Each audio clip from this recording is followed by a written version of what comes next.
Thanks for joining us. In this episode, we're talking high-tech electric bikes. Mr. Munger, you have purchased a Rambo Megatron. So stay with us. We're going to go through the Megatron from Rambo Bikes. Hi, this is Tim and Joel. Welcome to Midwest Hunting and Outdoors by Two Dumbasses, A podcast about the outdoors, hunting, and being a steward of the land. Welcome to Midwest Hunting and Outdoors by Two Dumbasses. It's been a while, Tim. It has been And we got together today. The weather's beautiful. It's not quite June, but we're going to call it June. Food plot time of year. The fawns are being born, and just a wonderful time of year. a lot going on. It's been pretty pleasant, but the heat's going to hit us next week. But we're not here to talk about that. We're here to talk about a hunting investment that you've made here in the last couple months in the form of an electric bike. Yeah, I bought a Rambo. I bought a 2023 Rambo bike Megatron 2.0. And the reason I bring that up is we're now into 2024, and they've upgraded the Megatron to a 3.0, and that 2.0, 3.0 is basically their operating system, right? So I'm on the old operating system, and they have a new one. Yeah, and we're going to intertwine a lot of video and actually go outside and kind of demo it, but we wanted a quiet atmosphere to kind of just talk through the specs of the bike. And then you've had it for how long now? Gosh, what, 3-4 months? Okay. Yep. Okay. I was going to say 2, but even better. And we've been kind of waiting on this because we wanted, you wanted to give it some time to test it out and, get the ins and outs of it, and to give it a good evaluation here after a quarter of a year. Yeah, we had we have a mutual friend, John Hasley, who bought one, and he got a great price, and it was right around where I was looking for. So I actually went out and I bought the same bike. Got a bunch of accessories thrown in with it when I bought it. It's got a limited lifetime warranty on it, which is pretty impressive in itself. Current Megatron, right now, in 2023, they really had 2 hunting bikes. They had what was called a Rebel, and then they also had the Megatron. So kind of a entry level, even though the Rebel is a very nice hunting bike, and then they have the Megatron, which was their top end. They've now have, for 2024, their lineup, they actually have 5 hunting bikes. If you look at their top of the line now is called the Hellcat. I'm not going to go into specs. If you guys want to go in and look at those, you can look at those. Their next one in line is the Megatron. They then have the Rebel, the Crusader, and then finally the Nomad. So those 5 bikes are kind of make up what I would call a pseudo hunting bike. Certainly depends on what type of hunting you're looking to do, but some of them have certainly a lot more characteristics, robust characteristics than the others. But all 5 of those come in a camo if you want them. So that's one of the reasons I call them a hunting bike. I'm just going to go through. Some of this is going to be redundant when I go out to show you on the bike, but it comes with a thumb throttle. It really is a pedal assist. You can adjust your pedal assist. If you want to pedal assist in like a first gear, it'll pedal assist in first gear, and so forth. It's got this walk assist, which is really nice.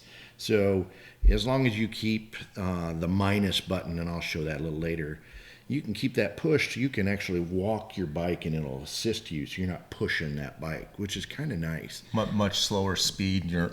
The concept is you're off to the side and you're just not pushing it. Yeah, and this bike's heavy. What did you tell me the spec on it was like? Well, so it's 75 pounds without the batteries, and I think you throw both. I'm getting a little ahead of myself, but it comes with 2 batteries, or I bought it with 2 batteries. The 2 batteries is an option, but it's probably close to 100 pounds. It's heavy. It was a 2-man assist out of the back of your truck when you brought it out to the cabin. So yeah. But it's It's built tough, super built. Sorry, I didn't mean to interrupt. No, I'm going to interrupt one more time, and then I'm not attempting to interrupt. We want to make sure our audience that we're not sponsored by Rambo in any way, shape, or form. We're not getting any money or even accessories, or we're not getting anything for this. We're just trying to give a full, honest overview. 4 months into this purchase of this bike. Yep. Is that fair? 100%. Okay. Yep. And we're going to actually do a follow-up episode with them as a vendor. But so that walking assist is really kind of a cool thing. It's got, so I could see where, hey, if you're in trouble, it's got a USB charging port. So if you needed to charge your phone for an emergency and your phone's about dead, or whatever else you needed in an emergency, you can charge off of this. So that's kind of a nice little thing. It's got some double taps instructions as far as how you shift from front wheel, rear wheel to all-wheel drive. The one thing I'm going to say about this bike is it does come in all-wheel drive. Primary modes, I'm going to just be honest with you, is you're probably only going to use rear-wheel drive and all-wheel drive, depending on your terrain. The reason I say that is your front-wheel drive, if you're going up a hill, all your weight's in the back wheel and that front tire is just going to spin. So I almost never use front-wheel drive. Actually, if it were me, I would probably just eliminate that as an option, right? Because all it does is kind of confuse everything. But anyway, it comes with an LG dual battery technology. So the initial bike comes with a 48 volt, 20 amp hour. And then you can buy an optional 48 volt, 14 amp hour. So together, that's a lot of horsepower, or amp hours in this case. And like I said, I have both those batteries, and those are top of the line batteries from a bike perspective. Lithium, obviously. It's got suspension on the front forks, which is adjustable. We'll talk that a little bit more later. It's got the pedal assist, like I mentioned. It's got, let me keep going, a couple of cons. I'll talk about a couple of cons. I'm going to still come back to some specs, but I want to talk about a couple of cons. So right now, when I bought the bike, it did not come with a front fender. And when I've talked to them, they said they're in the process of designing a front fender. And the new models look like they come with a front fender, so it won't be too long. It really kicks up a lot of mud. So in wet conditions, that front wheel, and you haven't talked about the wheels. You're going to talk about the wheels here in a little bit. I'm thinking so, but you'll see and you'll hear that this wheel's pretty big, so it grabs a lot of mud and then tosses it up. It does. Okay. Or it can. It can. If it can, it will. So I mentioned it's heavy. That's a con. So I also had to. So one of the things that really appealed to me on this bike, and why I was looking for a bike, is stealth. I'm looking for that stealth, quiet entry into the woods. Plus, we have a parcel in the back of our property it's straight uphill, and this hill is the furthest part from my property. So probably 3/4 of a mile as the crow flies. So I'm not going to walk that. And so this is a good way for me to get up there quietly and hunt that parcel. So that's why it was a big interest for me. And so going back into this rear fender, when you drive it, if you hit hills, it would sit there and rattle back and forth up against the luggage carrier that I have on it. And so I've since made a modification on that. I'll show you that. Again, it's not something that you can't fix yourself. It just would have been nice if it was fixed when you installed it. Squeaky brakes. So the brakes over time will get squeaky. And so I had to buy some compound. It's called Squeal Away. I'll send you a picture of that. But some Squeal Away, it's like a compound that you put on your disc brakes, run it a few times, and it takes the squeak right out. But those are the major cons, and I'd say almost all of them can be overcome. So that's a great thing about this bike. So I mean, it is worthy of mentioning that like after a month of having it, that you know we're in southern Iowa, they're in southern Iowa, so we went there and took it there, and they educated us on the squeal away, which was like That. night and day difference, right? And then they did some work on, you were having some trouble with the chain coming off. Yep. So and that consisted of just taking some links out of the chain and basically tightening the chain up. 100%. Yeah. Okay. Yep. I would say customer service so far has been top notch. I mean, we just pulled up and they asked us if we could help, and they took us back there and did it while we watched and educated us, and it was all good, right? Yep. Yeah. Cool. So that goes in there. They have a big warehouse in Centerville, Iowa. So awesome. So a little bit more about the bike. It comes with a 1,000-watt Bafang hub motor. Provides a lot of power.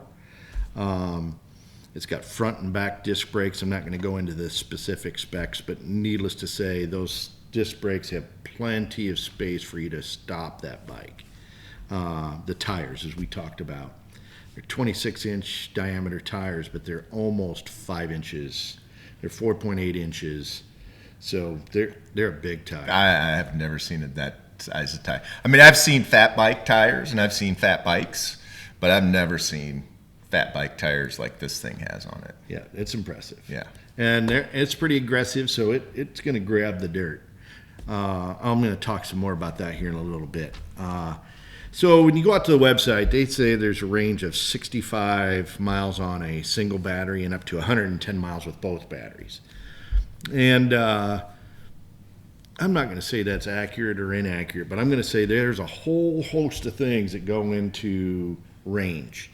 And so I think you have to understand how you're going to use your bike, where you're going to use your bike to understand, hey, is that range going to be applicable? So a lot of variables. I just wrote down a few. So load, how much are you asking this bike to carry? The terrain, what's the terrain you're going to be going on? How much pedal assist are you going to be using? And then what gears? What gears are you using? And then lastly, is there any headwinds that you're fighting? So all of those play a role. I don't know if when they figured out this range, are using a 120-pound person or if they're using somebody like myself. 125-pound person. Maybe. Yeah, that would be a 200. Anyway, I would say, hey, I'm not going to get that range, and that's not what I'm seeing.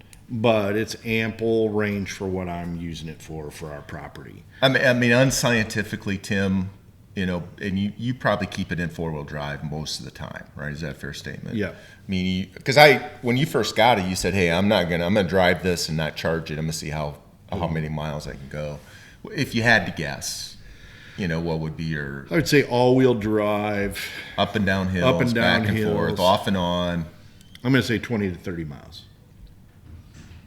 You know, but again, that's for what I need, everything. Before you would have to feel comfortable charging it again. Yeah. Yeah. Again, it's super quiet. Let me keep going here. Going on their site, they say speeds up to 30 miles. Well, I'm 30 miles per hour. I would say, hey, I'm on the farm. I'm 5 miles per hour. If I'm chugging up a hill that's fairly level and not a lot of bumps and stuff, I can easily get 15 to 20 miles an hour all-wheel drive going up a hill. And I don't have a problem doing that. But, I mean, all terrain, I would say, hey, if you're going fast, you better be wearing a helmet and hang on, because it is everything you can do just to hold that front wheel straight and navigate those ruts. I typically 5 miles an hour is about what I do. I mean, in my opinion, you've heard me say this. I think it's more of an electric motorcycle than it is an electric bicycle. Yeah. You know, you're up there, and with those big ass tires, and it's capable. It's capable to mess you up if you go too fast. Yeah. Fun and very practical, but be careful. Be careful. Charge time. I thought we'd talk a little bit about charge time. I've charged, so I'm probably only on my third or fourth charge. And again, I'll take the bike out, and I might just drive around the farm real quick, which is about a mile roughly if I go around the farm, and not at that parcel that I was telling you about that's real far away. And in 1 mile, I might lose 20% of my battery. And I'll do that particularly like even after a rain and I want to go out and I don't want to tear up my property with the ATV. I can go out with the bike and check everything out pretty easy. I really like that.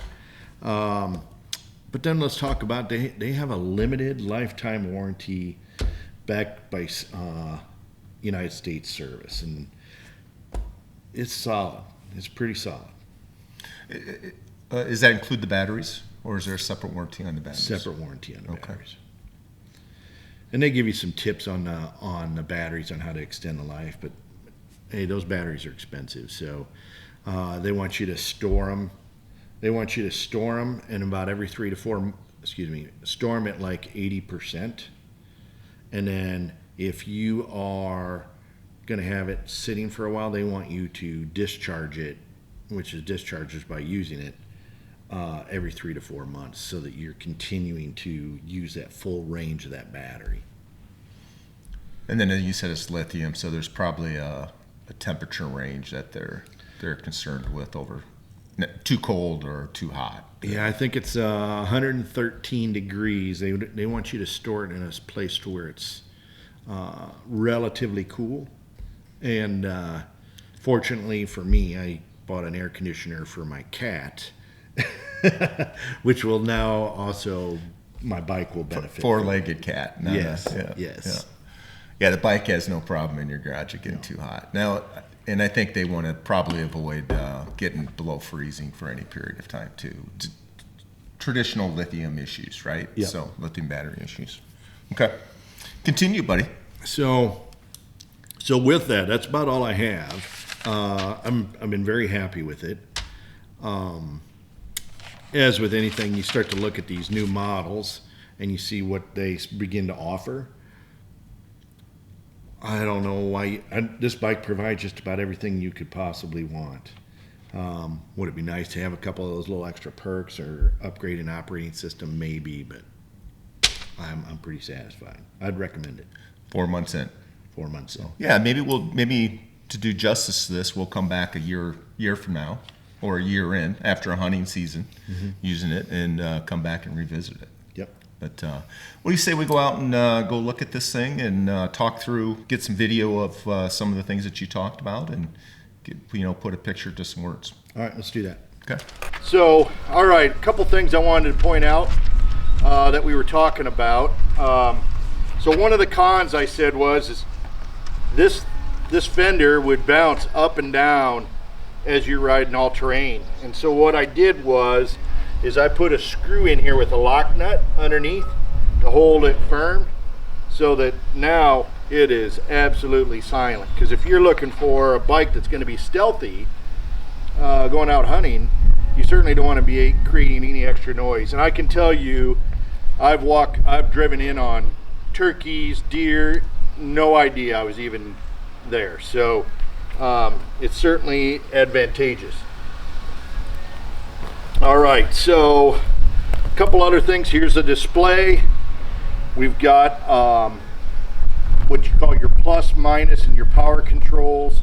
The nice thing about this is hey, when you sit out here and you have this thing powered up, if I hold in this minus, it'll automatically kick in walk assist. Really like that. Another accessory that I did buy was this LED light. It's got white and green light. When I'm going in the dark, it's going to work great. And if in fact I want to take this with me from the stand, I can take this in with me and then bring it back, put this back on, and away we go. Your display automatically shuts off within 15 seconds. Right below here, there's a USB charger, which is really slick. So right here we're in rear wheel drive, your RPM gauge, RPMs front and back wheels, and then your miles per hour right there. We toggle through and you'll start to see, hang on here. Here's our, this is our gears that we're running through. So toggle, when I press plus, I'm going up, down, minus. Right now it's showing I'm in rear wheel drive. If I want to go to all wheel drive, double click on the power, I believe. And now I'm in all wheel drive. Lots of power there. Minus, double tap the minus. And now we're in rear wheel drive. I'm not even going to show you front wheel because I never use it. It's my battery life. Right here, an adjustment for your suspension. This is your quick adjustment, and then if you need to adjust it further, it's all around how much pressure you want to have in the forks, not to exceed 120 psi, and that's just to control your suspension up and down. You know what, I never brought this up as a con, but I think an upgraded seat is definitely worth it. I think I would go with a little bigger seat and a shock absorber seat, so that when you're riding up on these hills, if you're sitting down, it's taking that cushion right along with your suspension. So that's another add that I would have. We mentioned about the front fender that they're working on. I had one other con that I didn't bring up was, hey, at night, when you're driving at night, this display is so bright that it actually blinds you to seeing where you're driving. And so a lot of times when I'm driving, I'll actually cover this up so that I can get my night vision. So something to pay attention to. We're going to talk to the manufacturer and put that on their list, but that would be something I'd make an adjustment to.